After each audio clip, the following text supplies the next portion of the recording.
What is up, everyone? Happy Friday. It's the Prop Queen, Ariel Epstein, taking you until 6 p.m. Eastern time. Sorry I'm a little late today.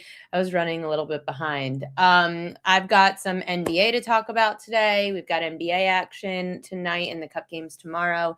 I've also got NFL previews, so we could look at some of the props for this upcoming slate on Sunday so that you could get an early look. I need to start betting some of those. I didn't, and I need to. But I bet the NBA tonight. Yesterday and Thursday Night Football, by the way, I was really annoyed. Mid-Major Matt going to join the show in like 2 minutes because I'm late. That's my bad. And then we've got Mr. Dream. We've got to talk NBA. So Matt's going to cover football. We'll talk NFL. We'll talk college football. Maybe a little bit of college basketball as well. And then at 5:30 p.m. Eastern time, we're going to get Mr. Dream joining the show to talk NBA Cup tomorrow.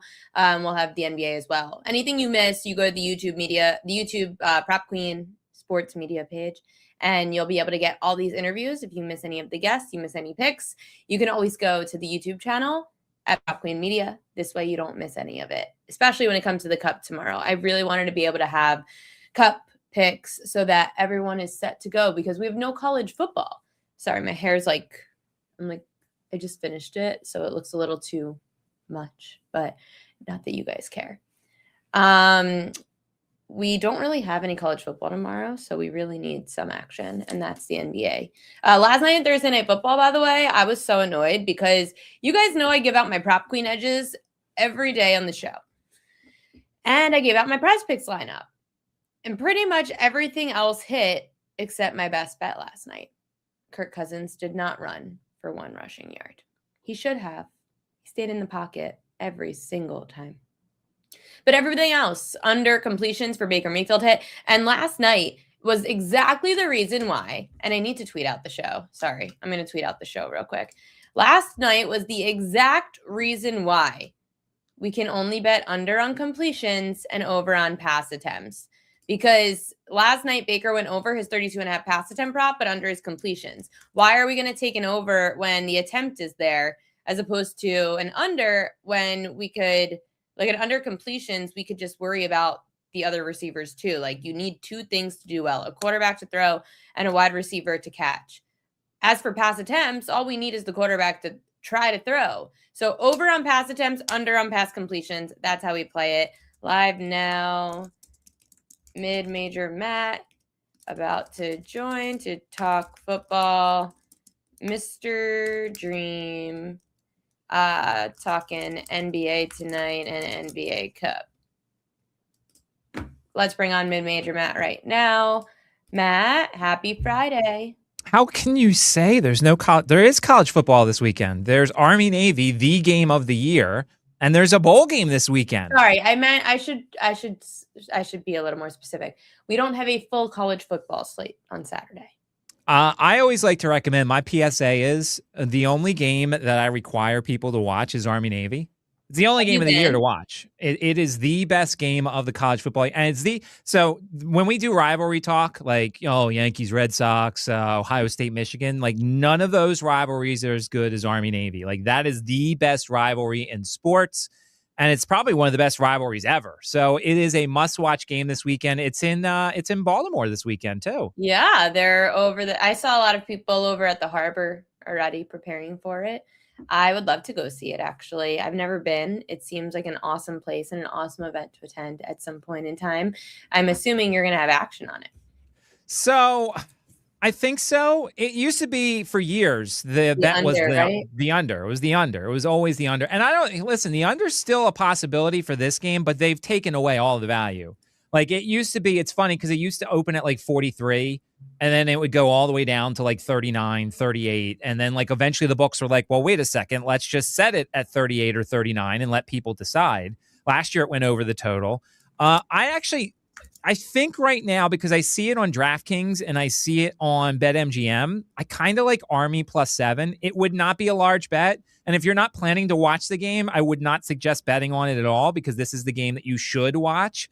But I kind of like Army +7. Navy's just that much better than Army. But this is one of those games where like trick plays and emotions and passion and everything, like I just feel like Army's going to keep it close. And then I almost feel like if Army takes a lead early, like maybe they go up 7-0, you live bet Navy and then try and middle the thing, because this feels like it's going to be a 1-score game tomorrow.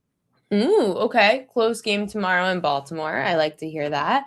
When it comes to, you said there's another bowl game tomorrow? There is. It's the finale of the LA Bowl. This is the last ever LA Bowl, which is the Gronk Bowl. This is the bowl that Gronk usually runs. It's Washington and Boise State. Washington's about a 10-point favorite over Boise State. Total's about 52.5, 53. So on the good side of things, like, this is a bowl game that's happening close enough to the season that I haven't seen too many opt-outs or transfer portal guys. The bad news is, like, this feels like one of those games that we're going to get a tweet like at 1:00 Eastern time that, oh, I don't see the following players, or at 7:00, excuse me, the game's at 8. So this is a very tough game to bet. And if you're in one of those confidence pools, I would take Washington at like about 12 or 13. I think they win this game, but I'm also definitely afraid of like their best players just not playing in this game. But it is so close to the season that maybe they all do play, because they'll still have plenty of time to enter the transfer portal, which begins January 2nd, I think. This is a tough one to handicap. Might be better to bet this one live than to bet it pregame. How would you bet it live? Well, I mean, first of all, I mean, I bet it live to make sure that the Washington Stars are playing. Like, their quarterback, Damon Williams, is tremendous. They have a really good running back. They have a good wide receiver. They have a pretty good defense. They've had a corner who's been in and out of the lineup. So, like, the bowl games are really tough. And so I know we're going to get into like my bowl game philosophy and stuff like that. Bowl games are fun to bet on, but there are two types of bettors when it comes to the bowl games. There are the people who jump on it and have already made their bets. Like, they have already made several bets for the games a couple weeks from now, because they either guess who's going to opt out or they just think one team is better than the other. Me, I'm more the cautious type. I would rather have the most information and then not play the game or play it live, then put a bet down and have to hedge it out because two other players are in the transfer portal and not playing in this game. This is where the number one thing to handicap is motivation. Number one, there are teams that clearly do not want to play in their bowl games. There are teams that clearly do. The best bet in bowl season used to be betting against Miami and Shreveport. I can remember, like, many years ago, Miami played Louisiana Tech in a bowl game in Shreveport, Louisiana. Louisiana Tech was like a 9.5-point underdog. Miami had no interest in being there. It was clear as the game was going on, and Louisiana Tech was one of the easiest covers you could ever find. So you just have to find the teams that don't want to be there. Like Virginia, that's going to be a question mark. Virginia losing to Duke made them take them out of the college football playoff. So now they're playing in the Gator Bowl in Jacksonville on December 27th instead of the first round of the college football playoff. So maybe Virginia is one of those teams that you look at who may not really want to be there for their bowl game. Which is kind of how we're following that college basketball format for March Madness, because we had college basketball and you have March Madness and then you have the NIT and you had all these ancillary tournaments that eventually the teams that were on the bubble don't end up caring about. Now with the college football playoff, it used to be that those bowl games were still meaningful, and now seemingly not. Yeah, it's funny because we Notre Dame overshadows everything. Like, boo-hoo, they don't want to play in a bowl game, and everybody's like, well, wait, bowl games might have to disappear. No, I will say, of the, I don't know, I think it's like 60-something teams that are playing in bowl games. I think, or actually it's like 82, 82 teams I think are in bowl games. I think like 60 or 70 of them want to be there and will legitimately give effort. The question is, how many will be in the transfer portal? How many will opt out, deal with injuries, coaching changes, things like that? But I think there's a lot of teams for the most part who want to be there. And so that's why motivation for me is number one. And then talent's number two, like who has the more talented roster. I know everybody's going to focus in on the college football playoff, the Tulane, Ole Miss, and JMU Oregon games, because they're going to say they're just great mismatches and everything. But those teams are really going to want to be there. JMU's coach is going to UCLA, but he's staying for this game. Tulane's coach is going to Florida, but he's staying for this game. So I think those are huge motivational factors for those two teams who are huge underdogs in their contests. Especially when you've got so much in the news of all these other head coaches leaving, like Lane Kiffin. A lot of these other teams might fall under the rug, especially a team like JMU. How much do you believe in JMU being able to cover such a large spread to start the playoff, or should they really not even be in this thing? Well, first off, I mean, you're talking to a guy who's sitting in a Virginia studio right now. So I am, of course, a believer that JMU belongs in the college football playoff. And here's why they belong. They belong because they made it in via the rules. The rules are terrible. Don't get me wrong. And the ACC having the tiebreaker the way they did was idiotic. And so therefore you had Miami, who was the best team in the ACC, watching Duke and Virginia play each other. It should have been Miami and Virginia, but oh, well. But because of that tiebreaker, Miami needed an at-large spot to get in, which then meant that JMU moved ahead of Duke. Like, JMU belongs by the rules. And I think JMU will hang tough for a quarter or two. JMU's defense is a top 10 defense in the country. Like, they are an amazing defense. If you go back to the Louisville game that everybody cites as, oh my God, they played Louisville and they lost. Louisville could not run the ball outside of one long run at the end. Like, they could not move the ball on the ground. Now, Oregon is way better than Louisville. This is another true road game for JMU, but I feel like people will realize early on that JMU's defense is legit, and their offense, they're just going to throw a bunch of trick plays out there. It's going to be awesome to watch. In the end, Oregon's going to pull away probably because they are that much better, but like, JMU will show at least for a quarter and a half that they belong. So you would say to bet a first half?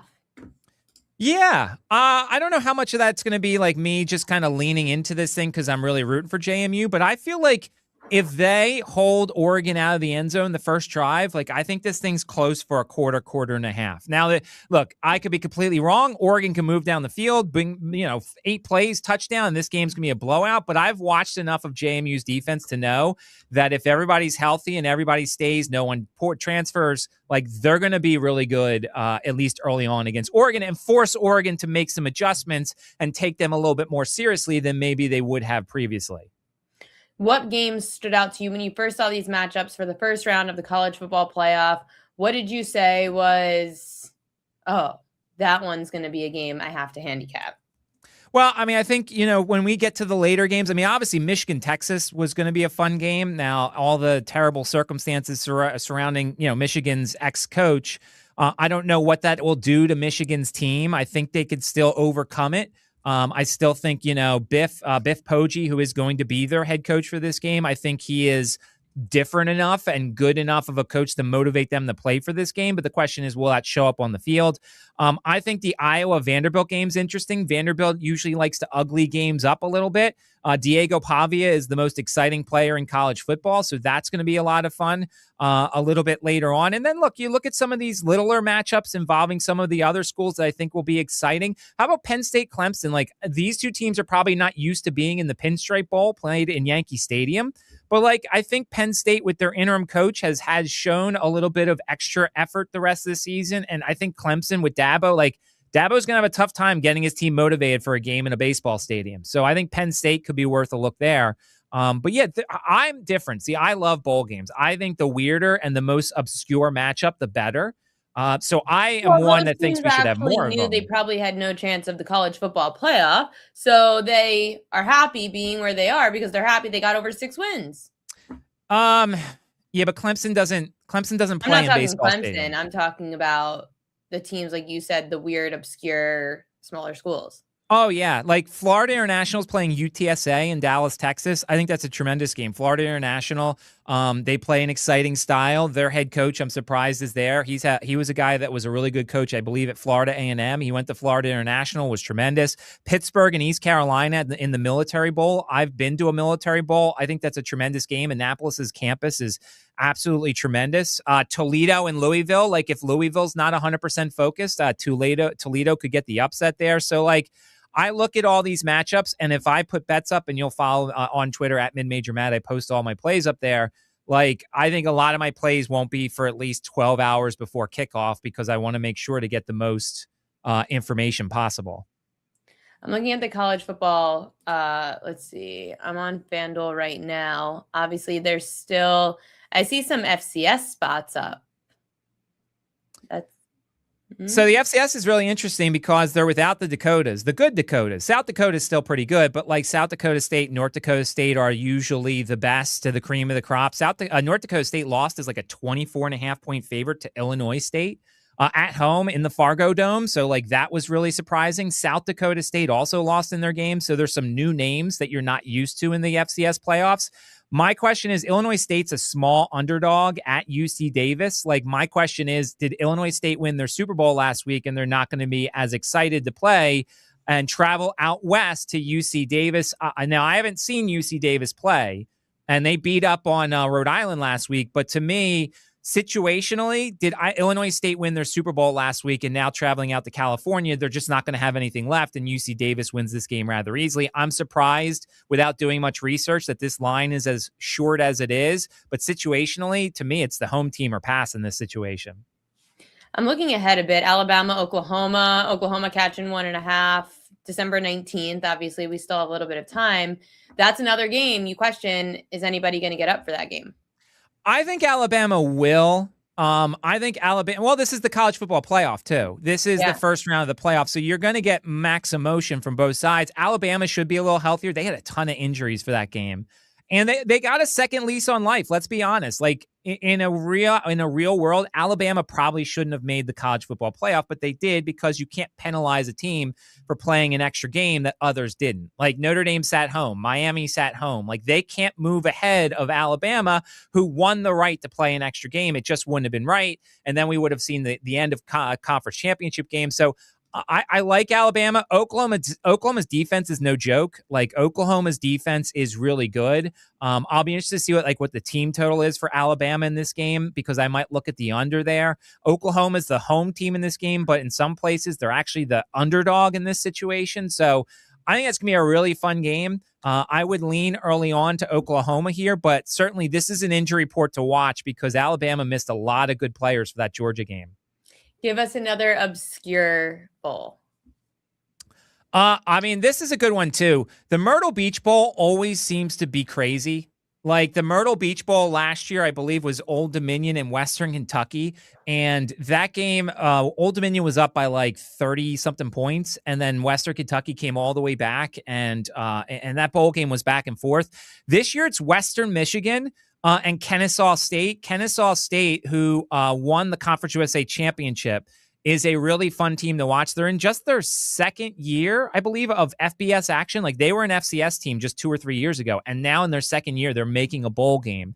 Another thing to kind of look at early on, especially, Missouri State and Delaware are in their first year as FBS teams. Neither of them were supposed to make it. The NCAA rule is that the first year that you make the FBS, you can't play in a bowl game. Well, they didn't have enough teams to play in bowls, so both of them got in. Delaware's going to be so excited. Missouri State just lost their coach like today. I have to see if he's going to stay and coach this game. If he is, I really like Missouri State in this situation, but there are 2 cases of motivation that's going to be the super motivation, because they weren't supposed to be here, and now they're playing one more game in their first year as FBS teams.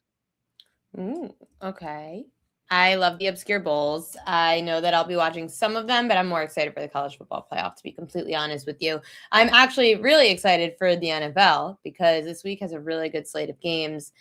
Where did your eye go? Any games that stood out for props? Well, so the thing is, this is a weather weekend. There are a lot of cold. It is. I think I saw the true feel for the Eagles game is going to be like 12 degrees. I think the East Coast, the Northeast, is going to have snow potentially and some wind. So that's why we're seeing a 38.5 in the Eagles game. That's why we're seeing a 38.5 in the Chicago game, which I think is going to be very cold too. So that's where, ideally, if you were to place props, you would have done so already in those games. It depends on how much wind there will be, because I like playing unders with regards to field goal attempts in those games, because if the wind, like, remember those 50-mile-per-hour wind games in Cleveland, like, those were insane because you couldn't kick it in that wind. So like, that's something there. But yeah, like the weather is going to be such a huge factor this weekend. I mean, I can't believe the Eagles are favored by 12.5 over anybody right now. They can't do anything. I'm looking at their team total. It's 24.5. Like, I get the Raiders defense is bad, but here's the thing. Like, I think I saw the Raiders rush defense is top 5 in the league. If they can't throw it and it's really, or if they can't run it and it's really cold, under 24.5, like, I think that's a winner right there. The Eagles have struggled to score 20 in a lot of these games, and they're not playing indoors like they were on Monday. And remember, short week, And what's their motivation for playing the Raiders? Like, I know they have to win and I know they want to win, but like the weather's going to be miserable. So I think early on, even though this is a straight fade of my own team, I think under 24.5 points for the Eagles, you're getting the key number of 24.5. So if they score 24, you still win. But I think that's a really good look there, especially with the weather coming up. Everyone should fade their happiness and fade their team, because it just hedging your happiness is the best thing you could do to make yourself happy. That's good for field goals, though. Happy that you could maybe get a field goal prop in. Maybe the Eagles do allow a bunch. A field goal prop last night. I did. I always see this is the problem, and you know this. I text you or I tell you on the show on Monday. I really lean to this, and then it wins. So no one will believe me, but that's fine. You have the text proof that I texted you McLaughlin over 1.5, and it won in the first half last night. But I really do have to start posting all of these so that way I can get credit for them, even though they'll start losing when I start posting them. Yeah. I mean, look, I've been posting the best bets this week and they suck, but I go and win everything else of the prop queen edges. So I hate best bets, but you're right. When you don't release them, they usually tend to hit. I'm trying to think of other games that I had question marks on. What do you think of my Ravens this week? It's stunning to me. And I think Lamar, much like Jalen Hurts, is dealing with the same, like, why isn't Lamar running more? Like, he's clearly not 100%. He's taking the days off. And I know he spoke this week about the importance of rest days and things like that. But like, you're in a playoff race and your legs are one of your best assets. I know he's getting better at passing, and that's great. And last year he was awesome passing. And so far this year, he's been pretty good passing the ball. But like, him and Jalen Hurts, like, they are multi-dimensional quarterbacks. And if you run the RPO, but you know the quarterback's not going to run, then it doesn't matter like how good the execution is. You saw that in the last play of the Eagles game. Like, Jalen Hurts ran the RPO and ran a play that they run often, and the Chargers knew what was coming because they knew Jalen Hurts wasn't going to run. So like, Lamar scares me because he just doesn't run it enough. And I don't know if that means he's not 100%. I get that it's a 51.5. That's pretty crazy. I'm actually starting Joe Burrow over Lamar this weekend on one of my fantasy teams. I can't deal with Lamar anymore, fantasy wise. Like, me neither. He lost me my season. It's fine, and he lost me my dignity as a fan. But like, I think this offense. Plus, I feel like people have figured out your offense. Like, I feel like you. No, it's impossible. The Ravens don't even know their offense. Well, that's the thing. Like, you put 8 in the box against Derrick Henry, and there's nobody really that you have to double at wide receiver. Like, the one time, if the Ravens ever got a legit number one that's not past their prime, like, look, DeAndre Hopkins, one of the best all time. Zay Flowers is very good. But is he really double worthy? He's still fast. Okay, that's great, but there's a lot of fast guys. I like Zay Flowers. I do, but it's Lamar. It's Lamar. He's making bad throws. He's not running the football well. Something's off, and I don't know what. And the play calling sucks. It's predictable. I mean, that's the thing. Like, you know, the Bears last year were a miserable offense, but they bring in an offensive coordinator who revitalizes everything, and Caleb Williams looks a whole lot better. If Ben Johnson wasn't with Chicago this year, like, Chicago wouldn't be in the playoffs probably because their offense would be kind of middling, but because he's there. So, like, I feel like much like the Eagles, the Ravens need a new offensive coordinator. Todd Monken is just not, like, he's running the same system year after year, and people are catching up to Baltimore. That is true. That is very true. You're wearing a Flyers sweatshirt? Of course. One of the best teams in hockey. I love my Flyers. We never talk hockey. You like hockey? I like it more when the Flyers are good because that makes me watch the rest of the sport. I do love I do like hockey. I will watch more hockey because the Flyers are pretty good right now. As opposed to the Sixers, who drive me nuts. And so, like, I don't. By the way, no one told me, I said this on my radio show today, no one told me that the Thunder have one loss so far. Like, that's insane that they're, 24-1? That is insane. Yeah, and they might go and win the Cup, which is also kind of crazy. They just are coming off of an NBA Finals, and now, well, it's crazy because they just won the NBA Finals, and then they're going to turn around and win the Cup, which is like, why care? Like, why care? But our next guest will talk about why the hell we should care about the Cup, because I don't really care about the Cup. No, Adam Silver has no touch with his fans and no touch with his players. Like, his bright idea to save a terrible regular season is to add this tournament and to make, so like what? But you Thunder added a tournament and no one's still playing. Well, that's the thing, and that's the other thing. Like, and what's $1 million to some of the players? Like, you would have to incentivize. If I was Adam Silver, my incentive for the Cup is you're guaranteed a top 3 seed in the playoffs, no matter what. Like, you could tank the rest Some of the people season, say and that. I mean, that's how I would incentivize things. But Adam Silver has no clue. He's an idiot. He might be the worst of all the commissioners, and almost all the commissioners are terrible. By the way, can we talk baseball for 1 second? Go for it. So I think I want to put some money on the Orioles to win the AL. They need a pitcher. They need one more pitcher. If they get Framber, or if they get, I've seen Mackenzie Gore rumors, or one of the Marlins Mackenzie pitchers. Gore is not an ace, though. He's not, but Mackenzie Gore is not sending the Orioles to the playoffs. But if you get Mackenzie Gore and Edward Cabrera, I think that could be good. That lengthens out the effectiveness of your rotation. Edward Cabrera is another Orioles pitcher that is not going to work out. Well, he hasn't gotten traded to the Orioles yet. He's the Marlins pitcher. No, I'm saying my point is he would be another Orioles pitcher that doesn't work out. Like, they're clearly not good at developing these pitchers. So Edward Cabrera is not a fully proven pitcher yet. He's fine, but I wouldn't say he's leading you to the playoffs. And Mackenzie Gore is very good, but he's still a number 2. I think I'm going to have to take it now before they add an ace or before they add the right pitcher, because then the value is going to be gone. But I just think the Orioles lineup is better now. Now, like, I'm not a Pete Alonso guy per se, but that's also because I dislike everything Mets related. But, like, he's good for that lineup, and I think he's going to be a good veteran for that locker room. Like, I think he's going to help with that, with the young team and everything. But, like, I think if they get the right starting pitcher or 2 twos, I think the Orioles can win that division. Do you like the Orioles right now, or your Yankees more? Oh, you think I would put money on either of them? I had the Orioles to win the World Series last year, so screw them. And I do love the Orioles if they get a pitcher. I would like the Orioles more than the Yankees if the Orioles get a pitcher. Right. Well, yeah. And not Mackenzie. I'm talking number 1. I'm talking Framber. I'm talking, I mean, they're not going to get Skubal. But my point is, they need a number 1, a solid number 1 veteran.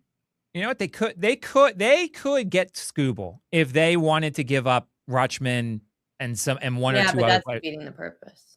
But if they're going to sign him, you could have the best all-star lineup in baseball, and you still won't make the playoffs. You need an ace. That's what I'm saying.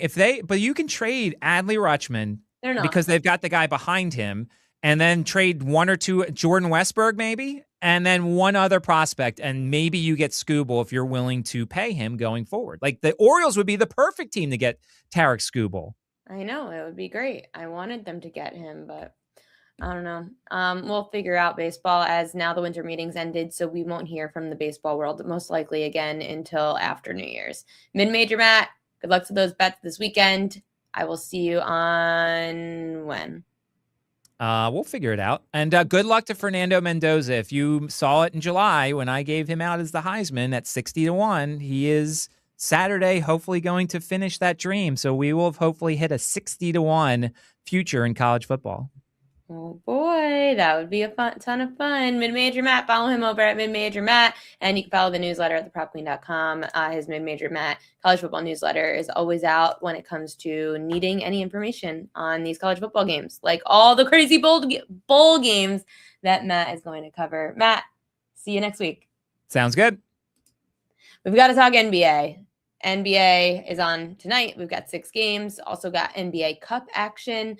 I knew there was one guest I had to bring on, because you guys are going to be, you especially the D-Gens in this chat, are going to want NBA Cup action tomorrow. We've got good matchups and a rematch between the Magic and the Knicks. So let's bring on Mr. Dream. How are you? Hey, how's it going? It's good. I did handicap the NBA for today. I did not handicap the Cup. I really don't care much about the Cup, to be honest with you, Dream. Yeah, I mean, looks like OKC's going to wrap it up, so yeah. I mean, are they going to be double-digit favorites over anybody in this NBA Cup Finals? It's on a neutral court. Well, I just checked. They're 8.5 point favorites versus Spurs, so we'll see. I'll at least be interested in watching that game. I don't know about betting it, but I'll be interested in watching it just to see how Wemby affects OKC, but yeah. Right, that's where it's kind of annoying, because we've got Wemby who might be back in action all of a sudden. We do know that we do have some metrics with the Spurs with and without Wemby. However, Like, do we just stay away then? I mean, personally, I would, because you can always hop in live, but I'm just more interested to see how the teams match up because it looks like it's going to be a foregone conclusion that OKC wins this year. So the Spurs have a great young lineup of guards. So it'll be interesting to see those young guards and De'Aaron Fox go against that hellacious nonstop pressure of the OKC defense. And then Wemby's the all in be all. So we'll see what happens, but maybe. We've got a rematch, the Magic and the Knicks, that was the game that sent Franz Wagner off the floor and got a little banged up and injured. Anything in that rematch? Oh goodness, no. These teams have already played like 5 times this year. I don't want any parts of that. I don't even in general. I just had a conversation with my viewers on my show a few days ago.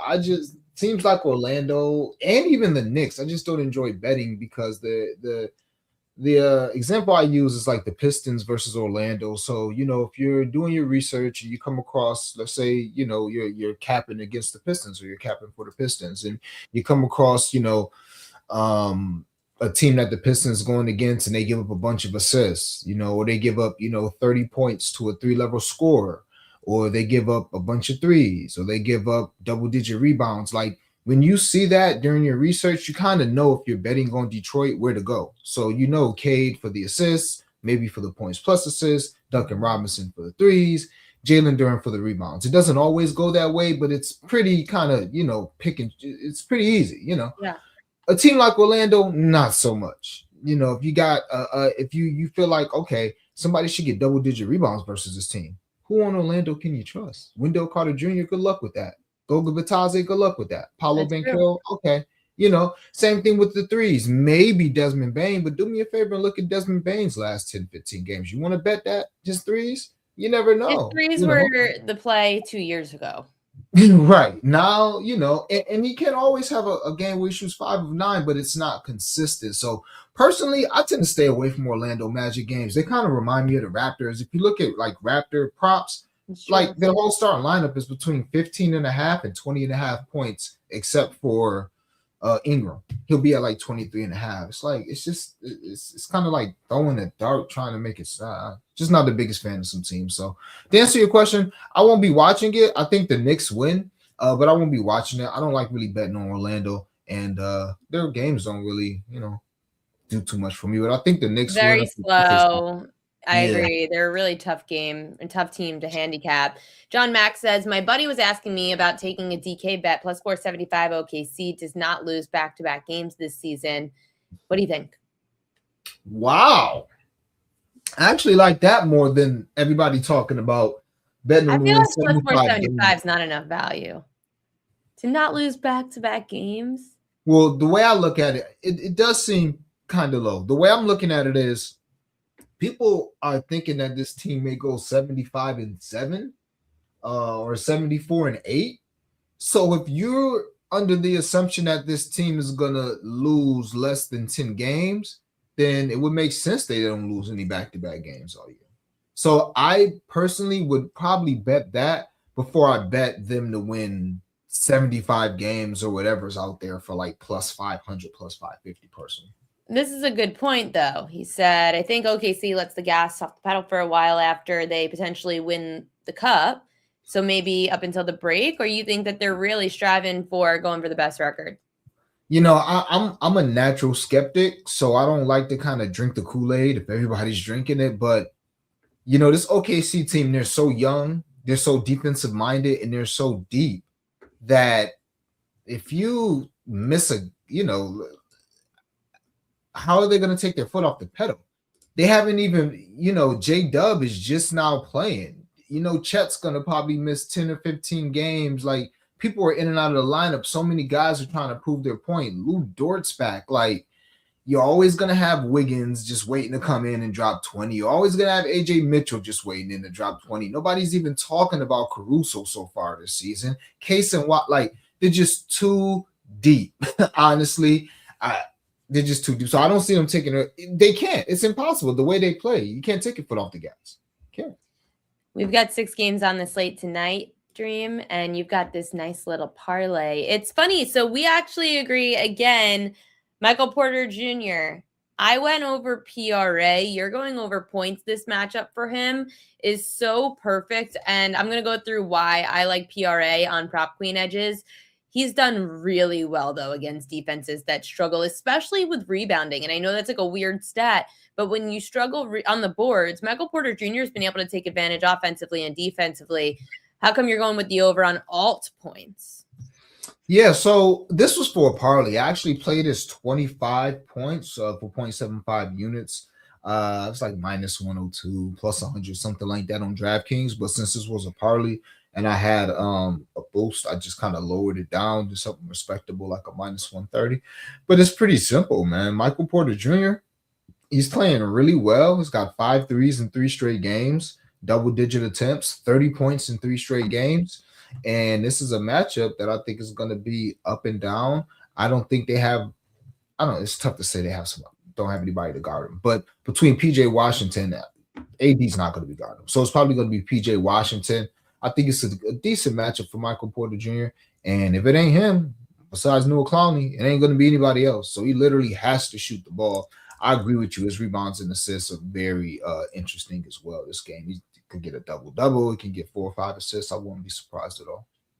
So many injuries to the Hawks. No Porzingis. Trae Young is still out. You like Jalen Johnson as a Hawks player that stands out. I was also looking for someone on the Hawks, but it's just so hard with so many injuries. Why are you going with Jalen Johnson? Good old faithful. So, Jalen, he's having an amazing season, triple-double threat every game. Had a triple-double in the first half about a week and a half ago. As far as this number of I played his 43.5 at plus money. You can get his 42.5 at like minus 125, minus 122 if you don't mind the juice. But long story short, he's covered just 5 straight games. And 7 of 9 games. So this is a mark that he's been pretty much. This is like his. I don't want to say his baseline is 44 PRA, but this is what he's been doing. He's already played this team twice. He had 43 and 49 PRA when he played them twice, and the offense goes through him. There's a reason why Trae Young is probably healthy and isn't back, because this is the Jalen Johnson show. It's his team now. He gets the ball off the glass. Runs. He's like a more efficient Russell Westbrook, or I would say a slightly more efficient Denny Avdia, where the team just expects him to do, not expects, but they don't mind him doing everything. Hey, grab the rebound. Hey, bring the ball down the court. If you see something in early offense, attack the basket. If not, penetrate and kick. And before you know it, he's got like 7 assists in 9 straight games. Before you know it, the guy's up to 8 rebounds and 6 assists with a whole quarter left. And he's good for 20 a game. So I'm just a big fan of Jalen Johnson. And then again, didn't those 2 teams just play like a few weeks ago? Mm-hmm. Yeah, 29, 13, and 7. How much do you factor? So I'm of the belief, especially in the NBA, that when teams play each other, and I do this bit in the NFL too, unless it's like a week 1 versus a week, but I do still abide by these rules. If it happened in the first game, it's not happening again in the second game. But you clearly don't believe that. No, now sometimes I do. Sometimes I do. I'm like I said, I'm a natural skeptic. So yeah. I don't. If I see something especially someone named Jalen Johnson, like I'm not going to fade Steph. I'm not going to fade if Trae Young's playing. I'm not fading him. But when it comes to Jalen Johnson, I say, I mean, he's not tier A. Like he's not one of the best players in the league. So to do it twice in the same matchup scares me. Well, see, this is the thing. Jalen Johnson, don't be surprised. Jalen Johnson is definitely top 20 player in the league. I think I think he's a top 20 You mean player right now, or you're saying like right now? Oh, right now. Okay. Yeah, I think right now he's a top 20 player in the league. What are the Hawks? Like he's the reason why the Hawks are doing so well without Trae Young. Like he's literally the reason. But to your point, I'm a natural skeptic, so I try to look for ways to fade players, especially if they've already done it a couple of times or a few times versus a team. But It's just simply the matchup. It's just the matchup versus he's going to most likely have Tobias Harris guarding him because Usar Thompson's a bit too small. So he's probably going to have Tobias Harris guarding him. versus power forwards, Detroit gives up the third most points, bottom 10 in rebounds, bottom 15 in assists, bottom 7 in threes. So it's just a good matchup. And this is kind of what he does. So it's not just he's done this against this team, but he's covered this number 5 straight games, and it hasn't really been close. Like I have a graph pulled up of his 43 PRA. I mean, I can read it. It's not like he's struggling to cover this number. Put it that way. The last 5 games, he's getting like 52 PRA, 50 PRA, because no Porzingis just means more opportunities, more shots, and more usage. So I wouldn't be surprised if Jalen Johnson was top 5 in usage this season. I'll try to look it up really quick, but yeah, Jalen Johnson's amazing. Yeah, no, he's been on absolute fire, and you got to ride it while it's hot. Kobe White, on the other hand, we didn't even know if he was playing today, but I know that they said he will. I know he had a questionable tag earlier over his alt points. How come you went alt there? So again, I actually played the 21.5. We got it on MGM, a little bit of juice, minus 125. And I think we were able to get him 21.5 on this parlay as well. Yeah. So but you can get this 22 plus, I mean it's 23 plus money, whatever. Long story short, this is just a matchup. He played them earlier this year, and every time Kobe White plays in North Carolina, we just take his points over. It's just a system. He's from there. He was New York State Mr. Basketball in North Carolina. Baby. He went to North Carolina as well. I forgot. So, but yeah, I'll read out his last. Let's just do his last 5 games in Charlotte. His last 5 games in Charlotte. 25 was a couple of weeks ago. I had his points in that game as well. I laddered him all the way up to 30, 35, and he shot terribly. Well, not terribly. He shot 11 of 23, but he missed so many bunnies. And still finished with 25 in 29 minutes. The game before that in Charlotte, 37 points. The game before that in Charlotte, 23, 10 and 9, 35, 7 and 9, 27, 6 and 5. So even the game before that, 26. Oh, I'm sorry, 11, 5 and 7. But that was young Kobe White. He only took 7 shots. So the only thing that makes me a little weary about this is the trade rumors. He's supposed to be going to Minnesota. A few teams have their eye on Kobe White. So sometimes you let the player that's in trade rumors go out there and light it up. That makes that team a little more anxious to trade for them. But also when the trade's in the works, sometimes you kind of don't want to use that player too much to avoid injury. You don't want to run them down so much. So that worries me a bit, but the line's low enough. Kobe White's been consistently around 20 points since he's came back.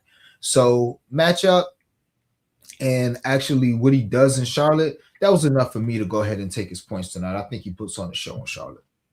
You have this in a 3-leg parlay that pays out just over 6-1. However, did you bet all these 3 individually as well? Sure did. Okay. Is that what you do? You put all 3 of your favorite bets in a parlay and then you bet them individually? I tried to. I didn't always do that, but yes, I do now because it's nothing worse than going 3-0, 5-0, 6-1 on the night. And it's nice to pick up some units, but I could have partied, did a couple of 3-teamers or maybe a 4-teamer here. So yeah, because I expect to hit all my straight bets. So not that obviously we don't, but I kind of expect to hit them all. So yeah, I think it's a good idea to just put them in parlays. I agree. I've been doing that now with Prize Picks, where I'll take 2 of my favorite bets of the night, put them in a Prize Picks lineup. Then I also, which can be seen on Pickett Sports, I like to bet them separately because I get more annoyed than ever when something like last night happens and I had the under Baker completions and the over on rushing yards for Kirk Cousins, and I hit one leg, not the other, and I could have made money. So we need to make sure that we're making money no matter what. You're always making us money. Mr. Dream, follow him at Mr. Dreamy1 on social media. Good luck to those bets, and we will see you again soon. Always thank you. Always grateful for having me on. Appreciate it. And you doing anything this weekend on air or anything that people could follow along or no? No. I just dream. You guys can follow me on Twitter, Mr. Dreamy1, the number 1, and sub to my YouTube channel, Blunt Money Bets. And I stream there about 5-6 times a week. Try to do every day, but doesn't always work out that way. So yeah, that's where you can find me. Let's have a good night. Real quick, I'm putting you on the spot. Maxie is apparently out. according to Kings Only. Is he actually out tonight? I did see that, yes. Okay, so how are we taking advantage of Maxey being out in Philly? Okay, so I'm going to give you guys something that's kind of degenerate. But yeah, Quentin Grimes rebounds.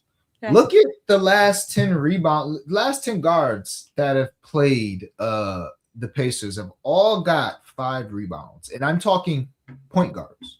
The last 5 point guards that have played the Indiana Pacers have all gotten 5 rebounds. So Quentin Grimes PRA be a good look because point guards generally do very well against the opponent. I forget who's Philly. It slipped my mind who's Philly playing tonight. But point guards generally do well. Indiana. Well against them. Yeah, the Pacers point guards generally do well against them. But I was gonna play like a Maxey Nembhard sneaky little rebound ladder. And I think I'm going to do it with Grimes and Nembhard because Nembhard is not a strong rebounding guard. But if you look at opposing point guards against the 76ers, it's pretty – both of these teams give up guards to point guards. It's kind of crazy. So, but yeah, just to be short and sweet, Grimes PRA. Love it. And I've got to play for that game without Maxey as well, which I'll get to in the Prop Queen Edges. Mr. Dream, thanks as always. Good luck. All right. Good luck to you too. Follow him at Blunt Money Bets. He is awesome. Let's get to some of the NBA prop edges of the night. Let me just tweet, get all this stuff figured out.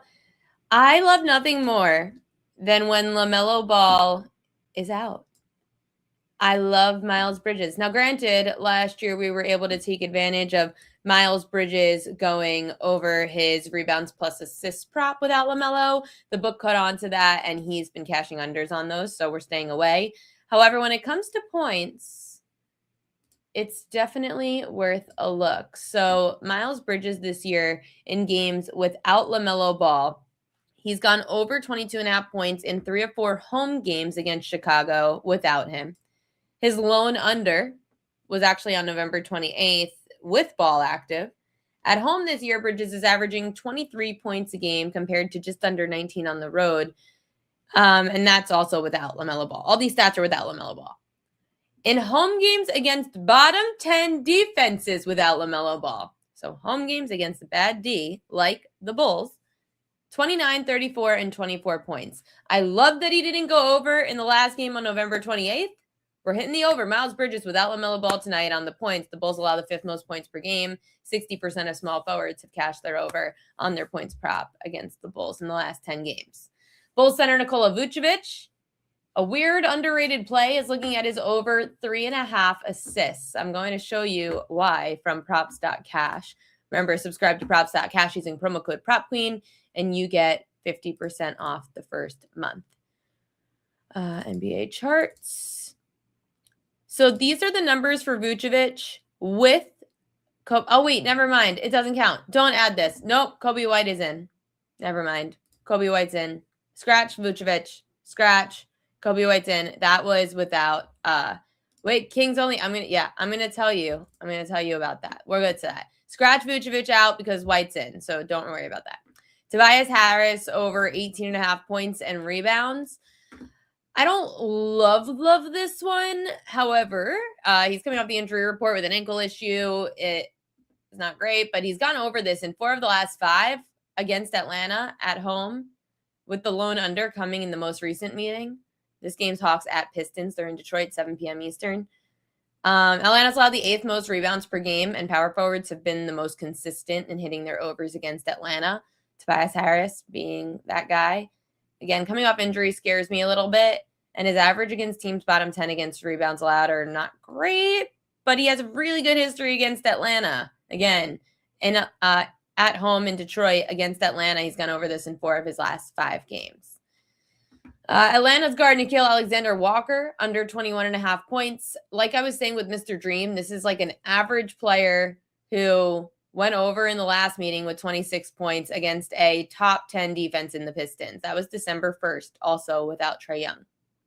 I don't like the same result to happen twice, especially in the span of a month. On the road without Young, Alexander Walker is averaging 20.5 points a game, going under this prop in 5 of 11. But that contrasts with his home production, where he averages 24 points per game, going over in 5 of 7. So he's going under in a lot more games when he is on the road. And Detroit remains a really tough place to play. 6th least points per game allowed. His assists do go up, though, Alexander Walker, when he's without Trae Young on the road. He's gone over 3.5 assists in 73% of road games, averaging 4 assists per game. So you could look at over his 3.5 assists tonight.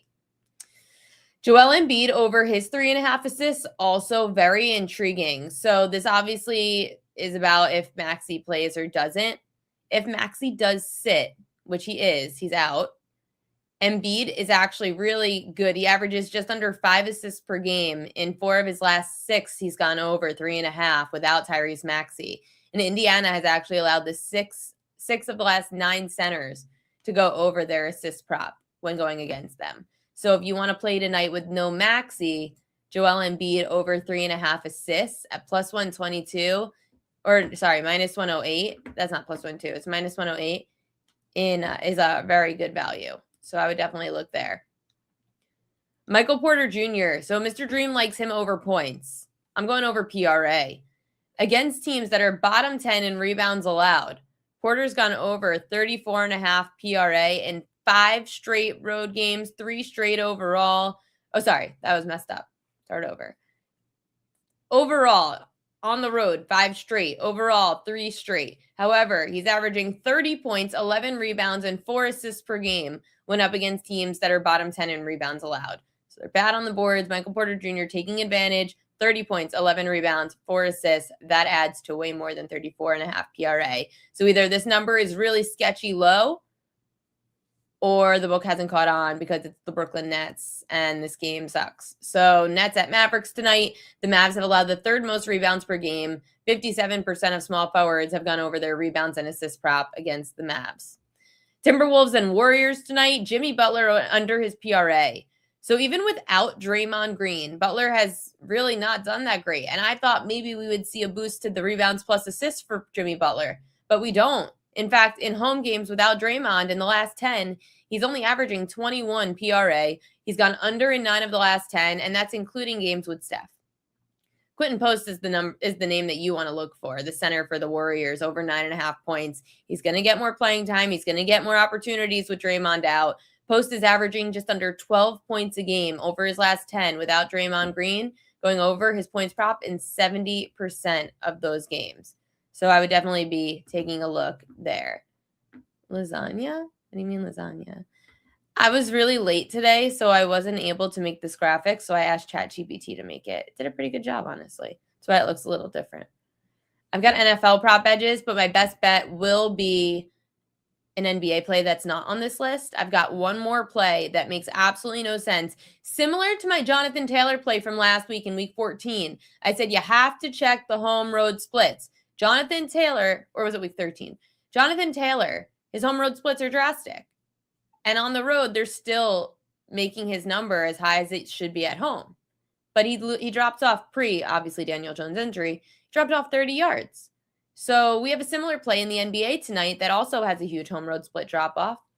So stay tuned for the Royal Locks of the day because that's going to be that play for tonight. Let me just tweet out early NFL prop queen edges for Sunday on now. Let's talk Sunday. NFL prop queen edges for Sunday that are a bit early, but we'll talk about them. Starting with Drake May to go under his completions. Again, ChatGPT made this, so sorry for any typos. I needed it to make it while Matt was talking because I didn't have time to make graphics. That's how I've been busy today. Anyway, here's NFL.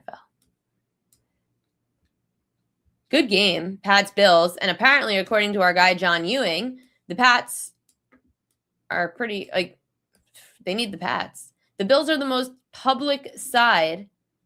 Oh no, that's not good. Maybe it bounces back. I'm glad to hear that you're adding Embiid. Apparently, at BetMGM, the Buffalo Bills are the most bet on side of the weekend. So congratulations to the Patriots. You win. Just kidding. But the Pats are getting 1.5. Drake May under 20.5 completions. So he had 22 in the first matchup with the Bills. Again, I don't like the same thing that happened twice.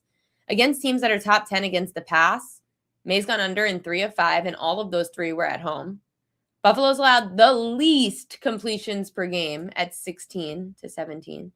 85% of quarterbacks have gone under their completions prop against Buffalo this year. Buffalo has also been really good against tight ends, so I would stay away or bet an under on Hunter Henry this week. I'm probably just staying away from Hunter Henry because even though he's faced Buffalo, he went 2 catches, 46 yards. Vegas, 4 catches, 66 yards. Atlanta, 4 catches, 51 yards. Went over in all 3 against top 10 defenses against tight ends. He's getting Buffalo again. And he's gone under in 6 of 7 against Buffalo, with the lone exception being that game on October 5th where he had 46. Henry's averaging 29 receiving yards a game against the Bills. So I would stay away from Henry, or you could fade him. Marcus Mariota over 28.5 rushing yards. I know this one's also obscure. The Giants have allowed the 3rd most rushing yards per game to quarterbacks this year. There have been 2 games where Marcus Mariota got full snaps, and he was up against a team that also is struggling against mobile quarterbacks, or keeping them in the pocket. Dallas, Mariota had 2 rushes for 34 yards. Miami, 4 rushes for 49 yards. So you could look to Mariota over 28.5 rushing yards. My favorite play of that game, probably one of my best bets of the weekend, Commanders wide receiver Terry McLaurin over 22.5 yards for his longest reception. He only had a 14-yard catch against the Giants on September 7th, opening weekend. He's gone over McLaurin in 5 of 6 road games with Mariota. Over in 2 of 3 road games. I don't know why I'm saying that. Hold on. Over in 5 of 6 road games with Mariota. Averaging 31 yards per longest reception on the road without Zach Ertz, who's out for the season. The Giants' 4th most receiving yards per game allowed to wide receivers. So McLaurin, Scary Terry should be scary against those Giants. A trend that I always love to back, and you could fade it or not, but the Eagles against tight ends is always a trend. That trend is definitely your friend. We fade tight ends against the Eagles because especially when you get a player like Brock Bowers on Vegas, you fade the under 50.5 receiving yards. He faced the Chargers twice, and that's the only team he faced that's good against tight ends. He had 38 receiving yards and 63. Philly, 64% of tight ends have gone under their prop against the Eagles this year. They know that the only weapon that the Raiders really have is Brock Bowers. I mean, Ashton Genty's been good, but Brock Bowers is their main weapon. Contain him, and they're really good at it against tight ends. So Brock Bowers under his receiving yards is a good play. Green Bay and Denver. I know a lot of sharps who like Green Bay this week, -2.5. And it wouldn't surprise me if we see Bo Nix not being able to scramble against the Packers. Under 17.5 rushing yards. He's gone under in 3 of the 4 games where he's faced teams that are top 10 in rushing yards allowed to quarterbacks.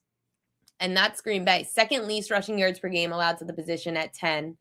77% of quarterbacks have gone under their rushing yard prop against Green Bay. Bo Nix has gone under in 4 of 6 home games. He only averages 13 rushing yards a game at home and 24 rushing yards a game on the road. So that's another drastic home road split to put in your pocket. Bo Nix, on the road, he runs more, 24 rushing yards a game. At home, only 13. So you could look to Bo Nix at home under 17.5 rushing yards. Last one. This one's another longest reception prop. Rams wide receiver Davante Adams over his longest reception. He's faced 4 defenses that are bottom 10 in receiving yards allowed to wide receivers. 25, 33, 21, and 24 yards for longest catch. So 3 of the 4 went over 22.5. In fact, Davante Adams has gone over 22.5 yards for longest catch in 5 of 6 home games. He did not have a big catch last week at Arizona. I don't like Puka Nacua because it's been 3 straight weeks with 30-plus yard catches. It's time for Davante Adams, who did not have a big catch last week. Detroit's allowed the 5th most receiving yards per game to wide receivers. 60% of wide receivers have gone over their longest reception prop in the last 10 games when facing Detroit. So take a look over at Davante Adams over longest reception as well. Some sides that I like this week in the NFL. I really like Miami. TJ Watt officially listed out. He had an injury to his lung. They, I guess, did one of those lung injections and it punctured his lung. And usually they could heal on themselves, but he needs surgery. So TJ Watt is out this week on Monday Night Football. But that's not the only reason. I just love the spot. The Steelers, they just had to play the Bills. They just had to play the Ravens. They got the big win on the road at Baltimore. They shouldn't have won that game because, as we saw from last night's, and if you compare last night's catch that they were like, oh, it's a catch, and the same one with Isaiah Likely, I think it was Bijan Robinson. When you compare those, they both were the same thing. And Bijan Robinson, they deemed it an incomplete catch. And Likely was a fumble or whatever, or an incomplete catch, whatever. I'm just annoyed. Anyway, Steelers suck. The refs are the refs. Oh my God, the refs blew that. So Steelers having to come off the Bills and the Ravens. I'm fading them. I know Tua in the cold is never good, but no TJ Watt's huge, and they could run the ball with Achane, especially now without Watt. So I like Miami. I like the Cleveland Browns.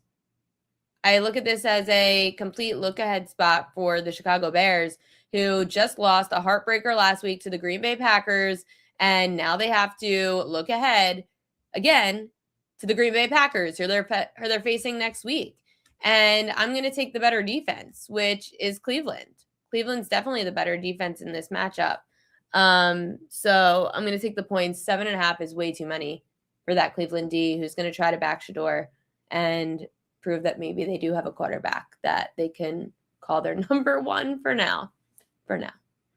Those are my NFL prop edges. Now we get to Royal Lock.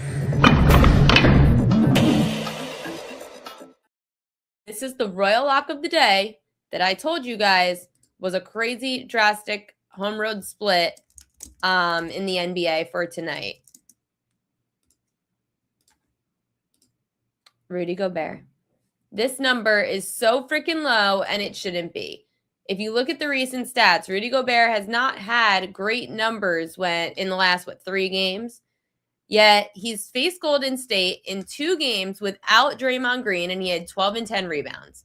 He has gone, Gobert, 7 straight road games with 12 or more boards. Gobert went under in 2 straight.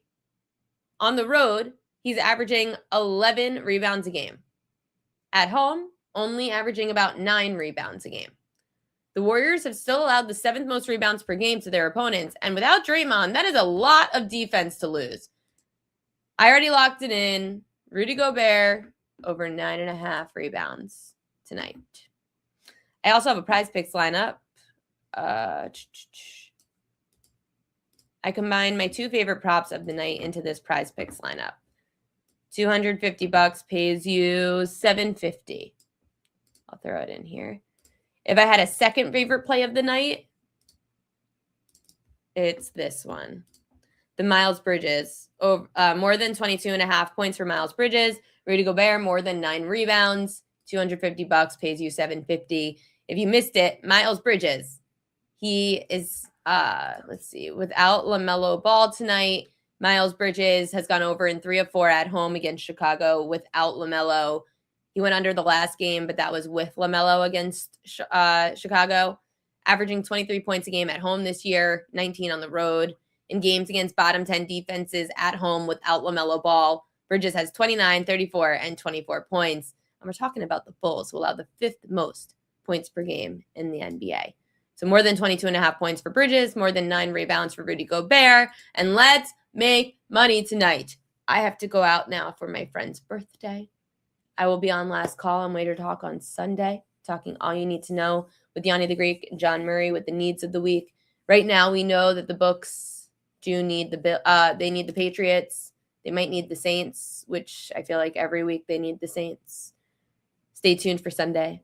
Subscribe to the newsletter at thepropqueen.com and get all those props right in your inbox so you don't miss it or any explanations. Of course, I'm going to have updated props as we get to Sunday. I just gave those out from The Ringer yesterday, so we will talk that. But YouTube page, go like, subscribe. We hit 1,000 subscribers.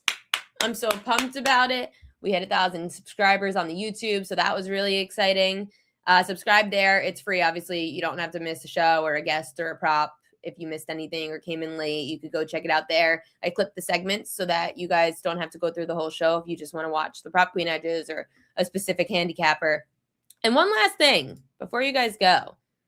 My tweet's blowing up right now. And I don't know if you guys saw it. My tweet's at 11,000 likes at the moment and 340 retweets. It's funny. Last night I tweeted it out and it only had like 100 likes. And I was like, why isn't this blowing up? I thought this would be a good tweet. Look at my tweet. I thought about it last night. Kirk Herbstreit was saying how he's on an island. And I just was sitting on my couch and I said, what would happen if I was on an island? Can't say Epstein's on an island. It'd be bad. So that was my tweet that's blowing up right now on X. I thought it was funny. I'm not funny a lot, but I thought that was funny. To get the newsletter, go to thepropqueen.com, and then at the top of the screen, you'll see newsletter. And then just add in your email right there. I give for free subscribers, they get a best bet of the day at the top of the newsletter, but then all the long list of props is at the bottom. Everything I said on this show is pretty much right there in the newsletter. And I sent it out at like 8:30, or I sent it out this afternoon at 12 o'clock because I was waiting for some NBA injuries. But like Sunday morning, all the props will be in your inbox Sunday morning. Yes, I'm going out tonight. It's my friend's birthday, so I have to go out tonight. Mom's reminding me about the free guide. So the free Prop Queen sports betting guide, you guys could definitely check out. Or if you have loved ones that don't really understand betting, then you could send them over to the Prop Queen sports betting guide. I just sent it out yesterday on the Instagram. So go to the Prop Queen Sports Instagram and you can just comment guide on the Prop Queen Sports Instagram and it'll send it in a DM right to your Instagram account. So go check it out. Or if you subscribe to the newsletter today, it'll be in your intro email, the Prop Queens betting guide. Send it to people. You can send it to friends. Let them know how to bet, what it means. It's not really a handicapping tool. I'll make that as well. It's more of a, what the hell are we saying? I know a lot of you guys know, but maybe your loved ones don't. So if they feel confused and you're talking about football on Sunday, they said, what do you mean by spread? Hand them the guide and it'll tell you. But yes, go to thepropqueen.com and you could get the propqueen.com newsletter right then and there. That's my mom. I do have to get I'm going to have to get the guide on the website though. That's definitely what I'm going to have to do, but we will do that another day. Good luck to all your bets, everybody. I will see you on Last Call on Wager Talk on Sunday, and I'll see you here on the Prop Queen Pod on Monday, or you could just see me on social media on the YouTube channel at Prop Queen Sports and Ariel Epstein. So go follow on the YouTube page at Prop Queen Media. Happy weekend.